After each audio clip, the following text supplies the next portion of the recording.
Welcome to the first ever bonus episode of Phase Zero. This doesn't count towards our episode now. We just don't want it to. We're going to do a few of these every year. This is our first. We're going to have at least 3 more this year alone after this.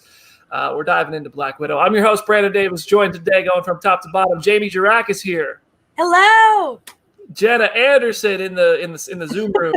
Hey, everybody. Aaron Perrine. Hi, guys. All right, everybody's here. The Fantastic Four have assembled, as Evans Larson has pointed out in the Twitch comment section. We're going full spoilers on Black Widow. This is your warning. If you haven't watched the movie yet, our podcast will be available in podcast form later. You can download it on any major podcast platform. Listen to it over the weekend if you don't want to watch us live because you aren't one of the cool kids who got out on Thursday night to see it in IMAX like the rest of us. But we're going to go in. We're going to go around the horn here first. You know, we like to start with the reviews. Aaron, you're at the top of the screen, so you're lucky number one here. Give us your say whatever you want. Spoilers are allowed now. Black Widow review. So I guess as the person among us who had not seen it before, I really, really enjoyed that. I was really blown away. I am a little bit dubious of all of you for not mentioning that Ohio plays such a key role in Natasha's backstory. As a person who really, really loves the state.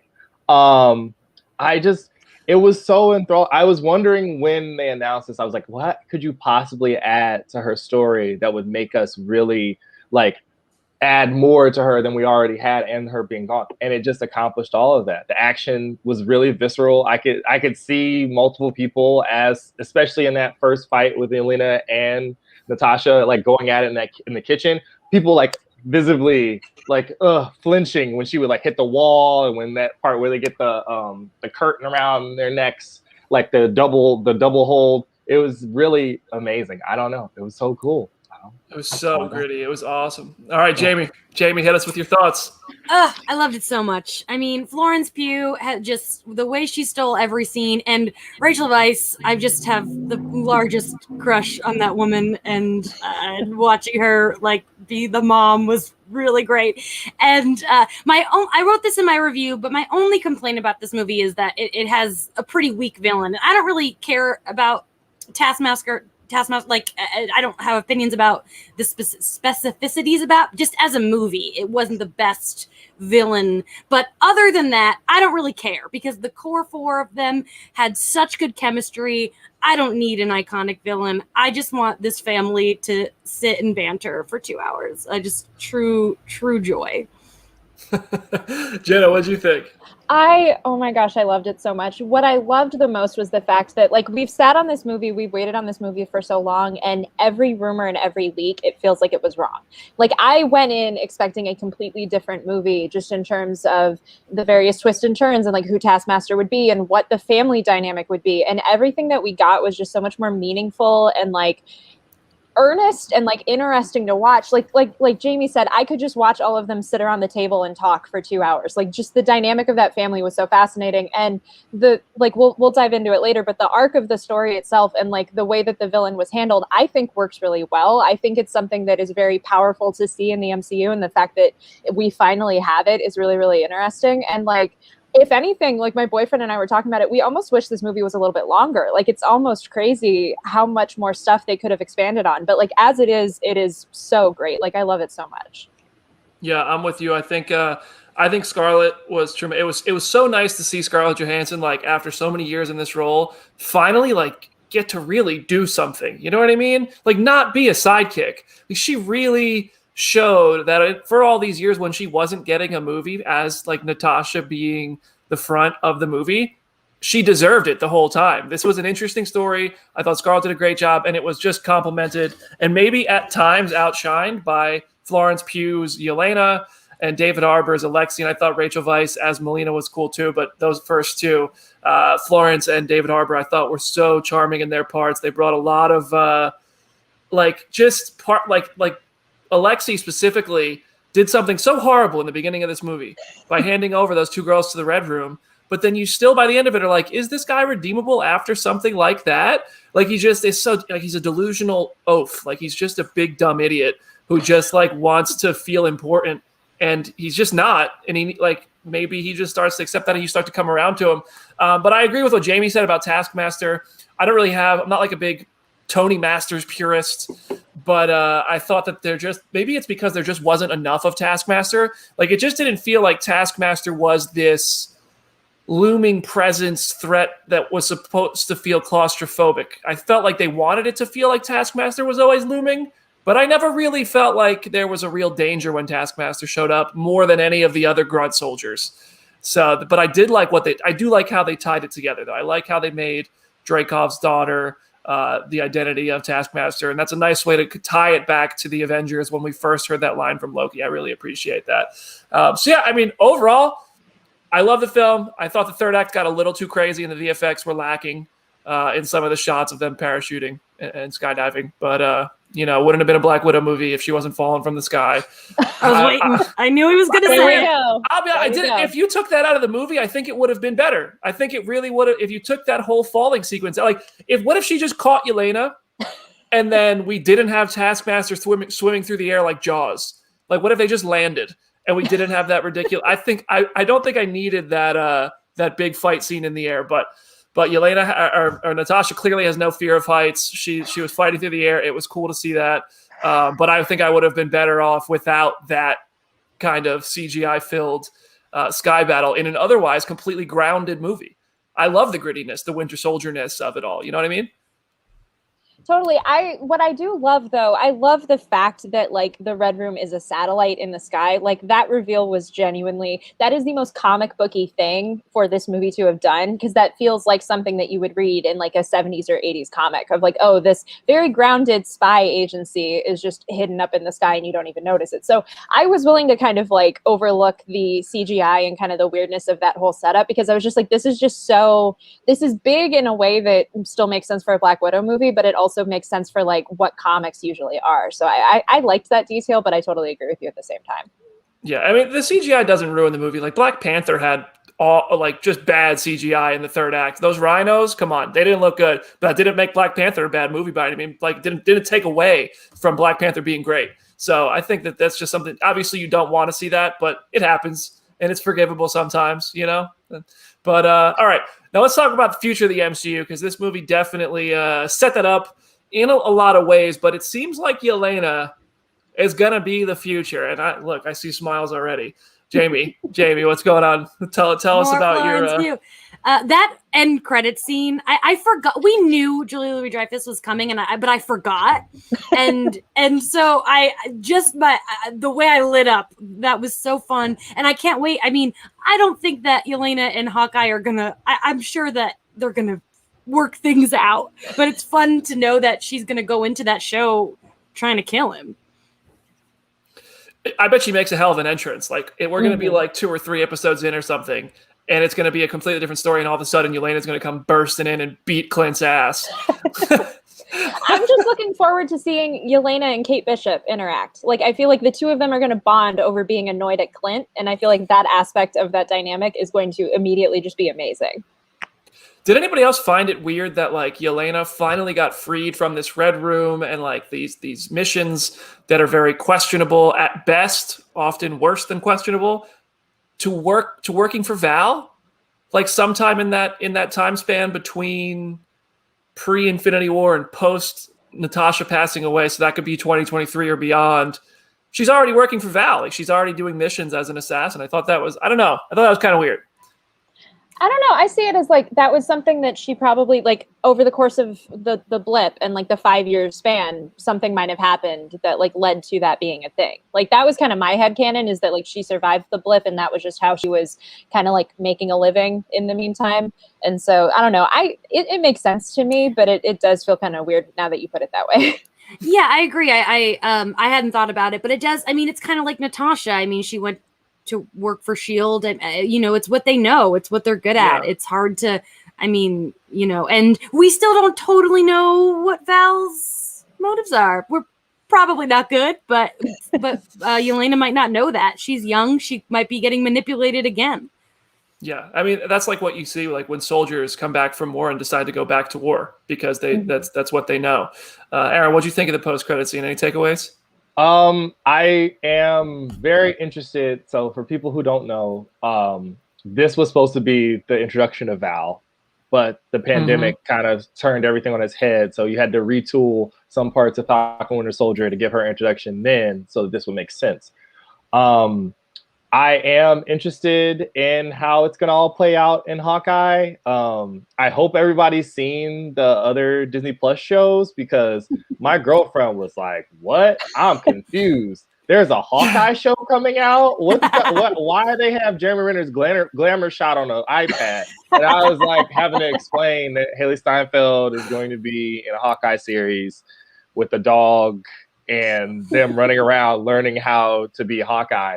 But I feel like we're really gaining some momentum. Like, the funny thing is that we haven't gotten a lot of huge reveals about like who the next big bad is supposed to be. But if you're paying attention, there's little breadcrumbs being dropped for you on a number of different fronts. Like, do we have like half the Young Avengers now? And we have like a good third of Thunderbolts or Dark Avengers or whatever it's going to be being assembled in the background too.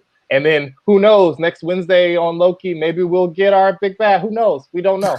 So it's a lot of stuff getting built. Like, I know that there are certain people who are like, what's going to happen? Like, what's the big next threat? And I'm like, I feel like that's coming, but we are still getting small incremental things across the way, you know? You know that Dottie in our comment section really hates Val because she called Jeremy Renner cute. But you said that was a glamour shot of Clint Barton. He looked tired in that photo. I think Hawkeye has been going through it since losing Natasha and clearly getting ropes back into something after trying to retire. My theory is that his wife left him. Oh. Because in some of the like photos we've seen, his kids have suitcases and he's in New York. I feel like his kids are coming to visit him. Okay. I feel like his wife was like, "You killed a whole lot of people while I was blipped, and I'm not really comfortable with that scenario." That's just my guess. I think he's going through a divorce. Now That's I want to see that storyline. That's great. Yeah, that's a good theory. That's a great way to put him on his own, like just, kind of down and out, just him and his dog in New York. I did catch that Yelena's dog was named Fanny, which was a reference to the Fanny Longbottom passport that Mason got for Natasha earlier in the movie. So that was a nice little touch, a little Easter egg within the movie itself. Let's talk about Drakov. I mean, just a vile, awful, misogynistic prick. I mean, is that too bad of a word? I don't know if that's a bad word. He's just not a good person, so you don't use good words to describe him. Props to Ray Winston for an incredible performance as this monster.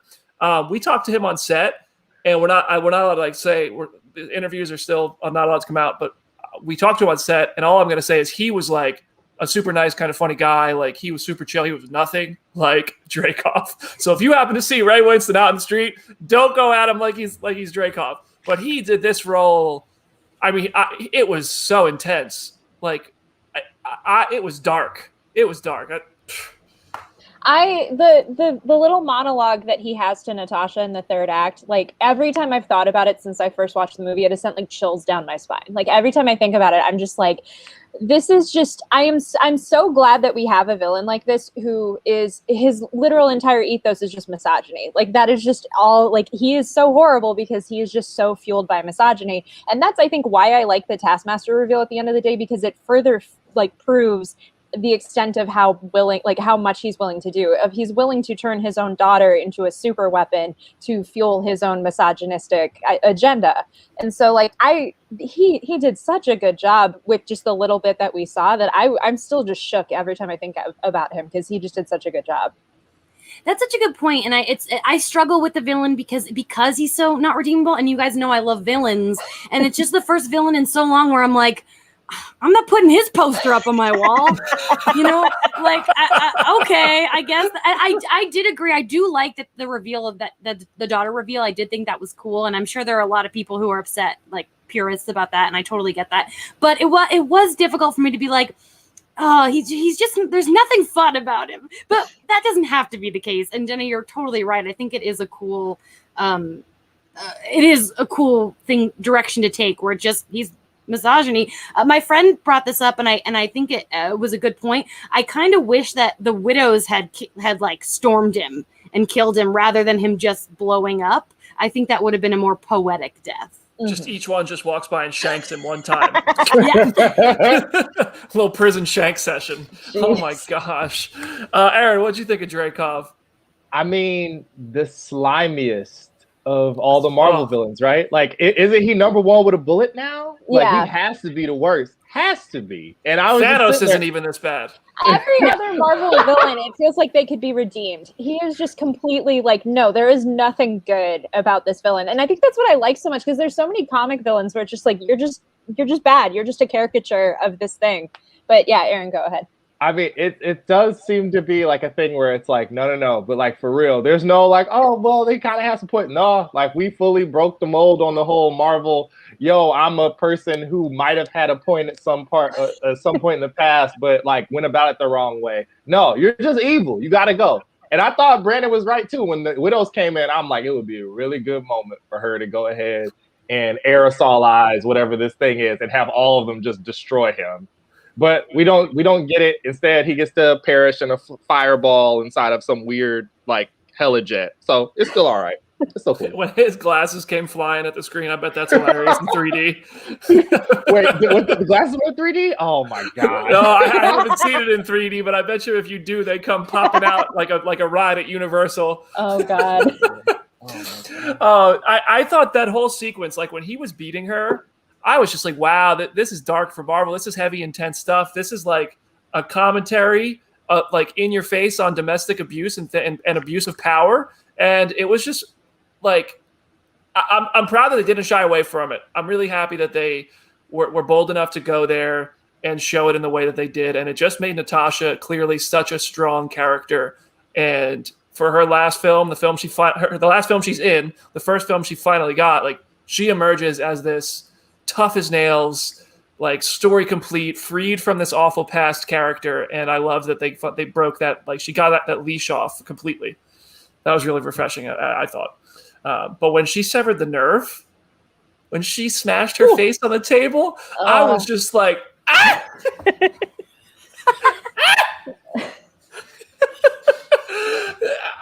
I don't even know what else to say about it.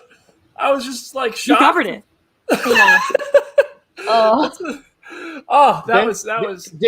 Has anybody else played those like Tomb Raider reboot games? I've watched my boyfriend play them. So yo, this movie has very, very sly shades of that, where you're just like feeling bad for the character the entire time. She's just a pincushion. It's like, why? Please stop hurting her. This is not good. Like, it's so. And then not only did she do like the bang, like let's sever the nerve, she reset her nose. I know.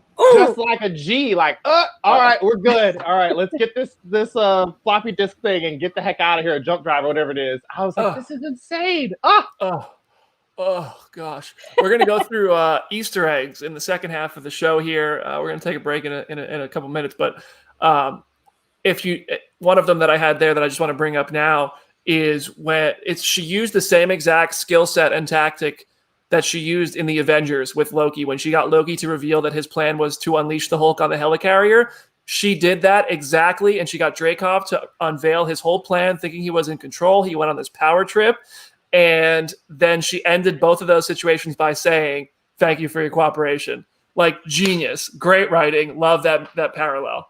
So yeah, I don't know if anybody did. It seems like you guys noticed that. Yeah. Oh, totally. Loves that. We covered the thoughts on the Taskmaster change. I mean, my issue, like we said earlier, isn't really that they changed it. I'm not a Tony Masters purist. I would love to see more of that photographic reflexes in action in the MCU. I think there's a lot more room for that to be an impressive superpower. We just didn't get it here. Like, Taskmaster was a fine villain, but certainly not in the top 10. 15 maybe. Like, there's just and not even really the villain. Yeah, just kind of exactly that you make a great point. I mean, it was fun to, like, the mask come off and was like, ooh, a woman was doing all those cool things. I enjoyed that aspect of it because she did have some cool fight in her. I just like you said, I wish we got more of it. I wish we had seen her really go for it. I also think it doesn't help when all of the trailers that we got over the past like 2 years of waiting for this movie really focused on the Taskmaster fight scenes. And so it feels like by the time I saw the actual movie, I'm like, I've seen most of this in one context or another. And so it still is cool, but like I'm not surprised necessarily by anything that Taskmaster was doing. But like with the thing about changing the character, I can't see how you could have done OG like comic accurate Taskmaster and had it still fit the plot of the movie and the message of the movie. Because I feel like you would have lost something if it's like, oh, and here's this random dude that Drakov is using to manipulate all of these women. I feel like you would have lost the plot a little bit. Fully agree. And I talked to the writer about that. I can't, like, it's under embargo, so I can't share it until Monday.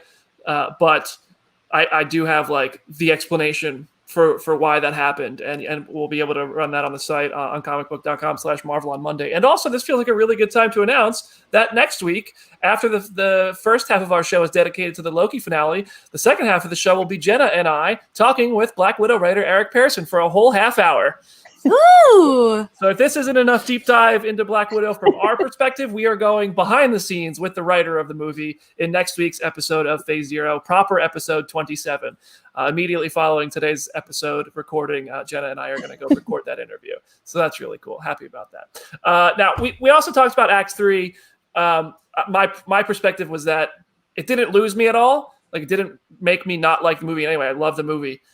But I felt like it was the point where the movie it lost its groundedness, and it started to be a little bit like, all right, we're up in the sky. The Red Room is up here. Nobody ever found this. And we have like gods and Iron Man and all this stuff, but we didn't find the Red Room. So I had to suspend a bit of disbelief there, but overall, I'm okay with it.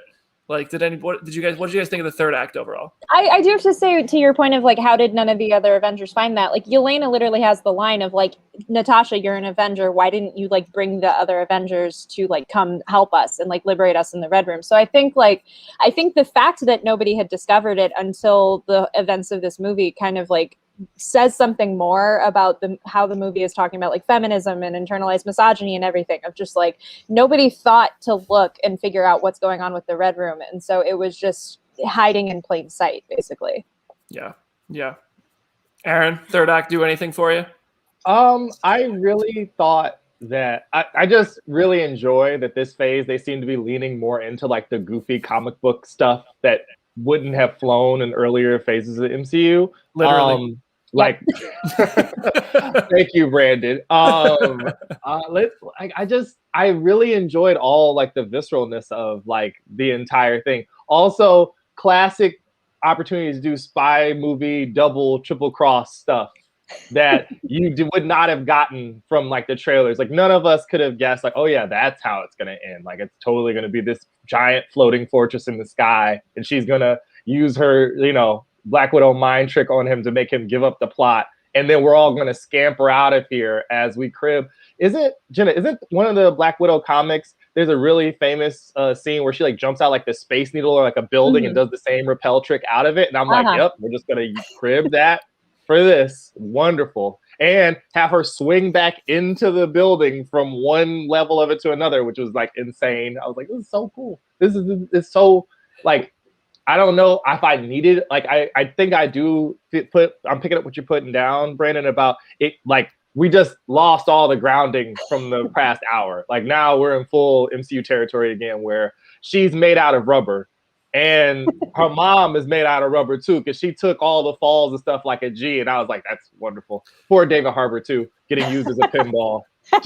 It went from Fast and Furious 1 to Fast 5 in 2 hours. See, there we go. Perfect.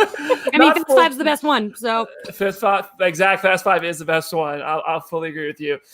This comes from a comment, and this actually was my next talking point. So I'm going to give credit to our viewer, though. Anthony Manzano on YouTube said he wants to know about Yelena as a hero, maybe not a villain, or maybe a villain. Is she going to be a part of the Dark Avengers or the Thunderbolts? Anthony thinks Dark Avengers. I think.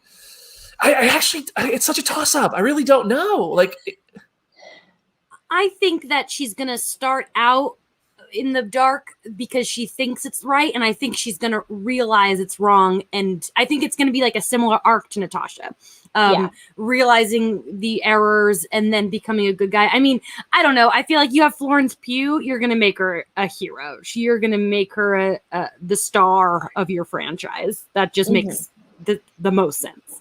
Fully agree. I saw Film Twitter getting mad. There was a tweet about Florence Pugh is a breakout star of Black Widow, and it was like a photo of her having fun on set. And I was like, I understand where this is coming from. Like, most people still don't know Florence Pugh. She's a tremendous actress. Midsummer, she's an Academy Award nominator. Yeah, she's a big deal. But I still think you could go ask majority of people, they won't know who Florence Pugh is, and now a lot more will, because that's just the way it is. I'm sorry. Go watch the women in Midsummer, people. Hey, Midsummer is, but listen, I see where that tweet was coming from. No, last thing before we take a quick break, before we jump into a quick rundown of all the Easter eggs. No Avengers cameos in the movie. I'm okay with that.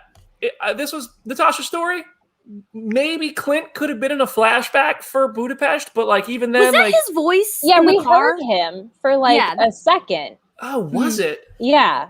When she's waiting for the little girl to go I'm into like the building. 95% sure he's in the credits. So like that definitely was his voice. Yeah. I'm going to look at it right now. I'm pulling it up on Disney Plus because yes, I saw it at IMAX last night. Yes, I also have it on Disney Plus. I'm going to the credits right now. So feel free to carry on while I am distracted.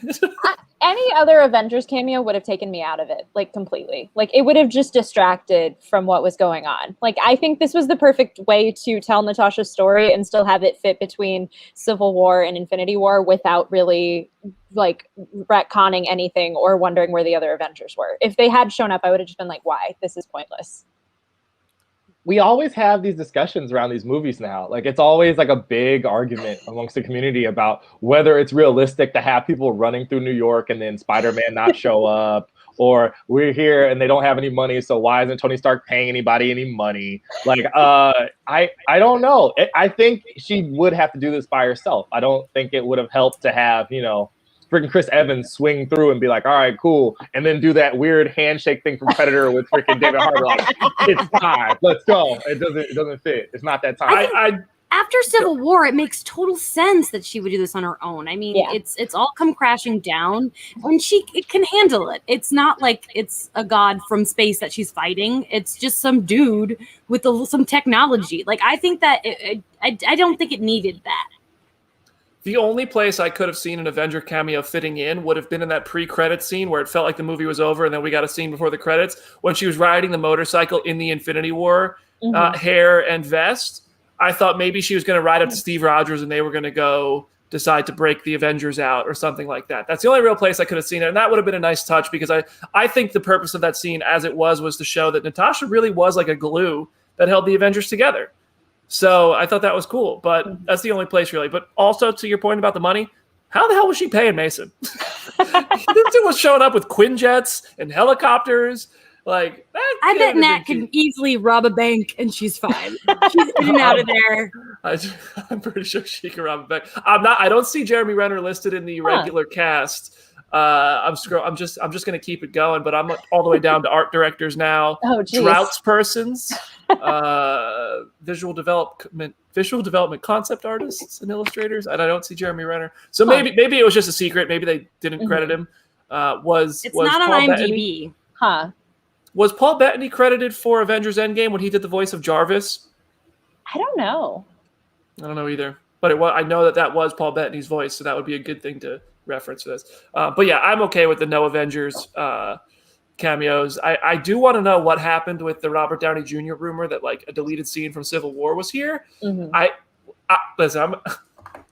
I don't know. I have nothing to believe that this is that these two things are connected. But part of me, like my theory hat gets tight, and I'm like, did he think he was in this movie and going to get paid for Black Widow? And then they cut it, and he found out last week and unfollowed everybody. No. It's so clearly a business move. He's still following everybody on Twitter. I'm just kidding, partially. But no, I do wonder. Sad about it though, and it's like, don't worry, I think RDJ is fine. Yeah. That was a hot rumor though that a deleted scene from Civil War. It's such an oddly specific rumor that had so much traction. I don't remember where it originated, but that was I don't know. That I wonder what happened to that. But anyway, no Avengers cameos, and that's okay. The movie was still fantastic. This is a great opportunity for everybody who's watching live to drop their rating of Black Widow out of 10 in the comment section. Follow us on Twitch, twitch.tv/comicbook.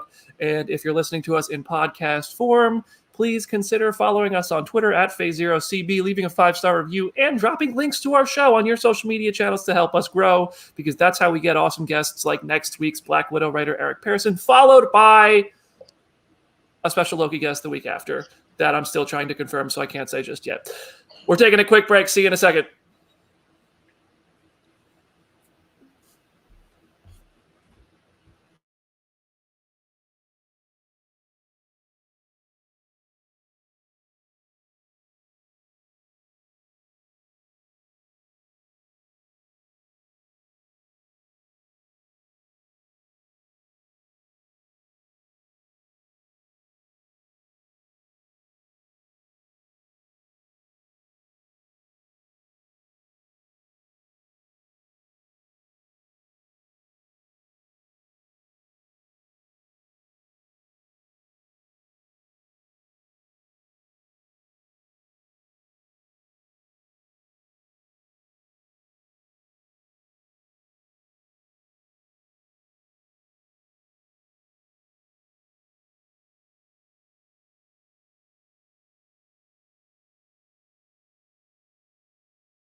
Welcome back to Phase Zero's bonus episode, taking a deep dive into Black Widow. I'm your host, BD, joined by Jamie Jirak, Aaron Perrine, and Jenna Anderson. We're all very excited that you're here. We're happy we're here. We have 3 more bonus episodes coming up this year. Unless Kevin Feige wants to do an hour with us, then he can have a bonus episode anytime he wants.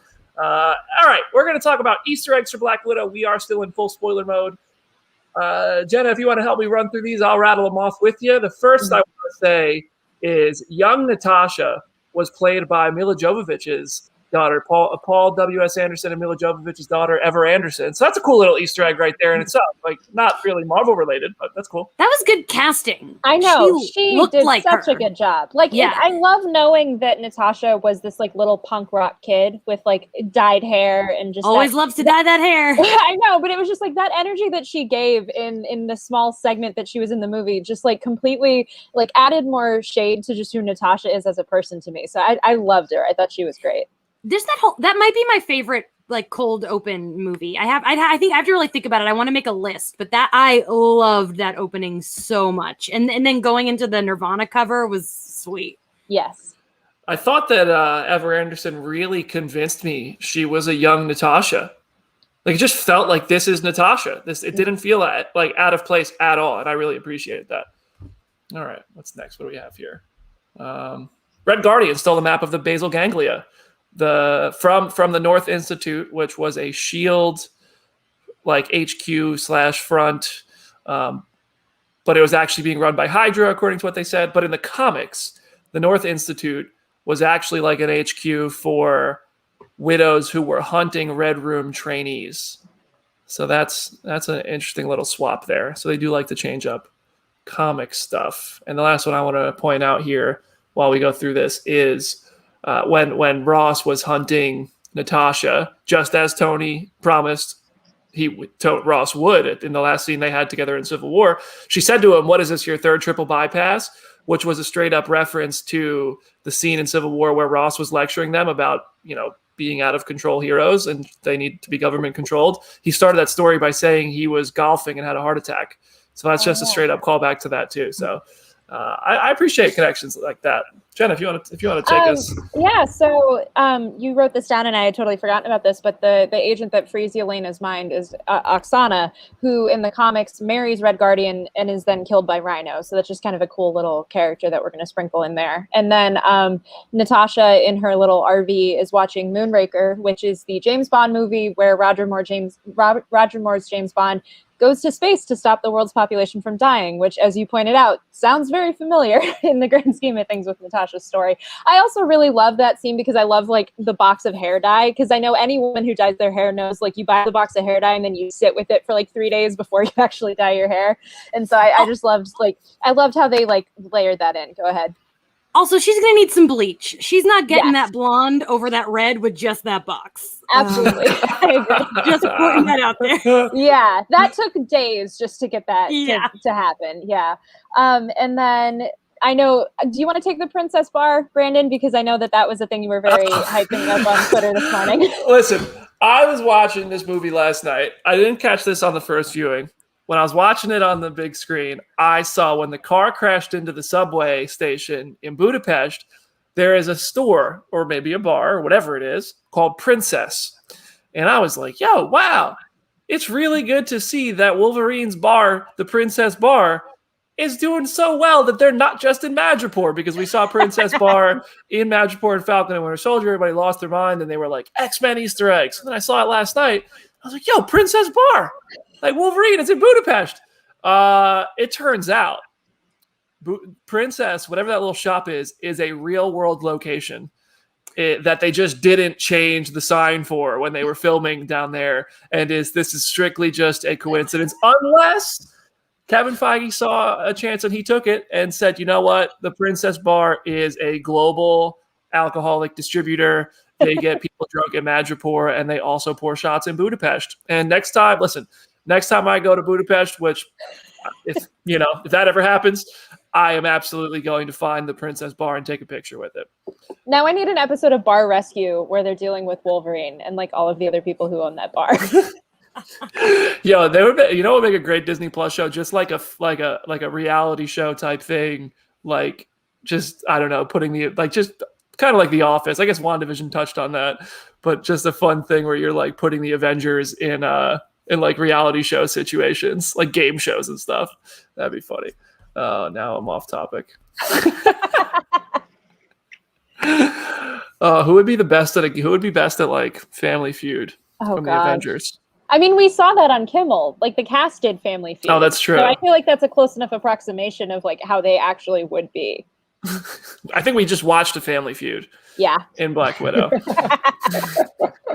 There was like the we didn't get Clint, but we did see the tic-tac-toe and the hangman in the subway station there in Budapest. So that was cool. And the last one I want to point out, then I'm going to let Jenna take the rest of these, is that Crimson Dynamo and Ursa, members of the Winter Guard, were both named. And he also, after Red Guardian broke Ursa's hand, his wrist in the jail in the arm wrestling, he called him the Big Bear. He's like, oh, the Big Bear's crying. So Ursa Major is a big giant mutant bear who is often drunk in basically the Russian Avengers, which is the Winter Guard. So certainly some nods to the Winter Guard, but we do have to wrap up because Jenna and I have this interview coming up, so we're going to run through these quick. Yeah, I also, so you have it in the notes, and I loved this, that Alexei really believes that he knows Captain America. Even though the timeline does not make sense, there's no reason for him to know that. Like, he was under ice the whole time. I just love that detail that he does think he knows Captain America. And then the face masks from Winter Soldier are charging Melina's closet when we're in that scene. I thought that was a cool little nod. And then we talked about it earlier, but when Natasha gets Drakov to crack, she's using the same technique as what she did with Loki. And then when Yelena drops in from the ceiling, like Natasha and Iron Man 2, I loved the whole through line of you're such a poser. And I saw a thing this morning that like that was added to the script after like Florence pointed it out, which makes that so much better to me. Oh, I love that. Because it's like, I love that we addressed that. And just her little response when she does it, and she's just like, ew, like that was just so great. And then like I know Jamie will have thoughts on this too, but like the whole through line with the vest just made me pockets. so happy. The pocket. That like I was talking with Nicole, our coworker, after we both watched it, and it was like this movie understands women in such a unique way, because it's like the first piece of clothing you're gonna buy yourself has pockets. It's like that is so on brand. So I loved that whole through line, and I'm glad that it was a nice, like sweet thing and wasn't like, oh, Yelena died and Natasha's wearing this, or oh, they've swapped faces and Yelena is in Infinity War. Like I like that it was just a thing that they like passed on to each other. I thought that was so great. cute. Yes. Speaking of, I kind of off topic, but I really thought Rachel was going to die. I cannot believe that woman survived that movie. I'm very pleased about it, but truly shocked. I thought for sure she was going to die. Listen, after what she did to that pig, Yeah, that was horrible. I know. that was tough. That was Oh. tough. That was tough. You can beat up people, you can wipe out half the universe, but as soon as you mess with an animal on screen, Yep. I get triggered. Yeah. That pig was just like, I'll die for you. All right, so we're gonna wrap up the show. Thank you for joining our bonus episode. Jamie, any final thoughts on Black Widow you'd like to share with the world? I'm just glad it's here and we're all enjoying it and it lived up to expectations. And I'm just so happy for Scarlett Johansson. She deserved to have this swan song more than anyone. And that's just great. Aaron, any final thoughts here? It's just a good start to getting back to these movies and these projects being on big screens. I mean, like a lot is riding on this movie, like a ton, like the entire, like, oh boy, we'll be able to go back to theaters was riding on this movie. It looks like it's going to be fine, which is awesome. And the movie's awesome. So everybody wins. $13.2 million preview night. That's more than Deadpool, Iron Man 2, Guardians of the Galaxy 1. A lot of movies. A lot of people are going to the theaters to see this, and it's available at home. So that this movie is a success so far. Jenna, any final thoughts here? I agree completely with Aaron. I feel like when this movie was initially announced, I was like, why isn't this ending phase 3? Like, this would be a good way to just wrap everything up. But I think the way that it unfolds perfectly sets up phase 4 and like where we're going in terms of movies and just the way that they're approaching characters in these movies. So it exceeded my expectations in every single way. And like, I'm seeing it tomorrow afternoon and I am genuinely so excited to like go sit in a theater and watch this again. So I'm just so happy. Yeah, it felt so good to be in a theater last night, seeing so many people wearing like Marvel shirts, knowing like we all have something in common. We're all excited to be here and just see it on a big screen. I loved that. And I'm really happy for all the people who are getting to do that safely with vaccines in their arms. And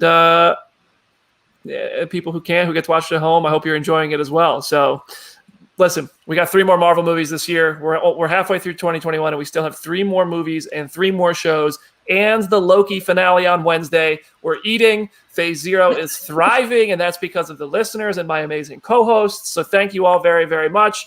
We will see you all on Wednesday. If you want to talk more, you can hit us up on Twitter. Use hashtag Phase 0. You can hit us up on all of our handles, which you see on the screen, at Summit Lake Hornet for Aaron, at Jamie Cinematics for Jamie Jirac, at Hey It's Jenna Lynn for Jenna Anderson, at Brandon Davis BD for this goofy, weird host who never shuts up. And this is my cue. That's our bonus episode. See you on Wednesday for the Loki finale and a deep dive into Black Widow with its writer, Eric Pearson. See you there.